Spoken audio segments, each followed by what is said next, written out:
Madam నమస్తే madam. నమస్తే sir. మీ పేరు? సన్నారావణమ్మ. ఈ ఊరేనా మీది? ఉప్పరపాలెమేనా? ఏం పని చేస్తా అంటారు మేడం? పని సార్. కూలి పని. వ్యవసాయ పొలాలు ఏమైనా ఉన్నాయా? మాకు ఏ పొలం లేదు. ఏం లేవు. మేము చేసుకోవాలా, తినాలి. కూలి పని చేసుకొని తినాలి. మా అబ్బాయికి అయితే చదువు ఉన్నాడు. ఉమ్, మా అబ్బాయికి ఏదన్నా ఉమ్, ఏదో చిన్న జాబ్ అయినా ఉమ్, ఇస్తే ఉమ్, ఏదో మా బతుకు మేము బతుకుదని ఆలోచన. ఉమ్, ఇక్కడి నుంచి వెళ్ళిపోము, పాదానుకుని ఉన్నాం కదా మేము. ఉమ్, మాకు ఇచ్చే కాడ మాకు చోటు ఇచ్చి ఉమ్, మాకు నీళ్లు కావాలి, ఉమ్, ఏదన్నా మాకు కరెంటు కావాలి, ఉమ్, మాకు వసరత బాగా కావాలి. ఇప్పుడు వెళ్ళిపోమంటున్నారు. మేము వెళ్ళిపోదలుచుకొని ఉన్నాం. ఉమ్. అడవిలోకి పోతున్నాం కదా, అడవిలో అన్నీ ఉండాలి కదా సార్ మాకు. అడవిలో ఇస్తామని ఎవరు చెప్పలేదు మీకు? మేము ఆడసా అని చెప్తున్నా సార్. అడవంటి ఇంకా వెళ్ళిపోతుంది ఒక అడవి లెక్కే మాకు కొత్తగా. ఓకే. ఉమ్, ఇప్పుడు ఇది కొత్త ప్రాంతాన్ని మీరు అట్లా అనుకుంటున్నారు. అడవే ఓకే లెక్కది. అమ్మా. ఇది ఇప్పుడు పుట్టిన కానించి ఉండదు, 50 ఏళ్ళ నాడు ఉండదు, సొంతం ఇది. ఉమ్, ఇప్పుడు లేచిపోతే అది అడవే సార్. సరేమ్మా. ఉమ్, అందుకని అడవిలోకి పోయినప్పుడు అన్నీ ఉండాలి కదా. అవును. అడేమన్నా ఉంటాయి, ఏదన్నా ఉంటాయి.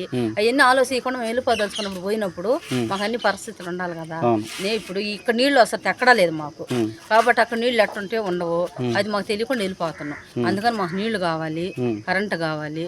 ఇప్పుడు నేను ఇల్లు కట్టుకున్నా, ఆ ఏళ్ళ రెక్కలు కష్టం మీద కట్టుకున్నాం. ఉమ్, మాకు వెనక 2 ఎకరాల పొలం ఉంది, దాని మీద దీని మీద వస్తే ఆశయం లేదు. ఉమ్. మేము చేసుకుంటేనే కట్టుకున్నాం. ఇప్పుడు మీకు ఇండోసోల్ వాళ్ళు కానీ ప్రభుత్వం వాళ్ళు కానీ ఎవరైనా కానీ మీరు అడిగినవన్నీ కూడా ఏర్పాటు చేస్తే మీరు ఇక్కడి నుంచి వెళ్ళడానికి సిద్ధంగా ఉన్నారు. ఉన్నాము. అంతే.